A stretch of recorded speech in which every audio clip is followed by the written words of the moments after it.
right. So in this one, I wanted to talk about particularly how high achieving teams, how they work with honesty and rest and real connection, especially in the name of excellence. Um, Sort of unpacking, when the drive to perform outpaces what it is in the space to be human. When we start to shift to communication becoming like super polished, when we focus on that instead of honesty, or when the stress starts to get hidden and become invisible, people stop saying what's really happening. It's looking fundamentally at, it's like, if we're focusing on results, that's any kind of result, right? High performance means nothing in the end if it costs trust, truth telling, and well being. And so, if we really want to look at real leadership, it's not about keeping people productive, because that's more like boss driven than actually being a leader. It's about keeping them connected. Essentially, the sum is greater than the parts, and what a group can achieve is far further than any individual. So I look at when performance actually becomes a bit of a disguise. And with that, some of the highest, sometimes initially performing teams on the surface are often the most exhausted and the quietest.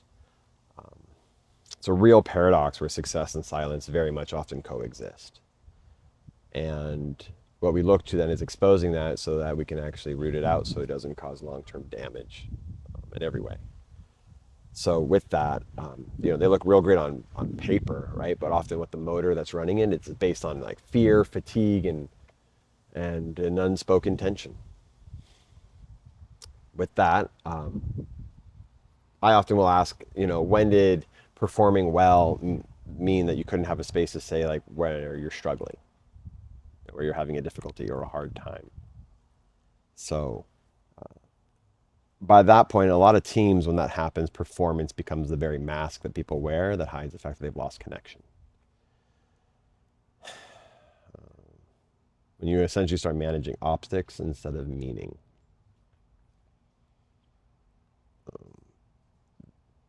When you stop caring about the people that are creating the things in the first place and only care about the results and not what the impact is or what that entails. So if we're literally looking at success and performance, you're going to want longevity and you're going to want consistency and sustainability. So there's an emotional cost, is why I'm talking about any of this. Perfectionism isolates. Overfunctioning becomes self-protection. Sometimes it's like a looking good, avoiding looking bad, but it becomes almost a bargain that's too difficult to maintain forever. So we want to look at where we can create more innate natural self-expression and ease, flow. Those people become experts at performing performing stability while quietly burning out. So, and those, what I think with high pressure teams, the most impactful thing a leader can sometimes say isn't like, we're doing great, but like, how you doing? And like, how you doing really? Change looks like those little small, tiny, real private conversations that reintroduce trust and safety. Maybe it's like a knock on the door, like leaning in, like, everyone like, how you doing? Like, I'm good. I'm like, yeah, but like, really, like, what's going on? And actually, both meaning it, caring, and wanting to hear what the response is, right?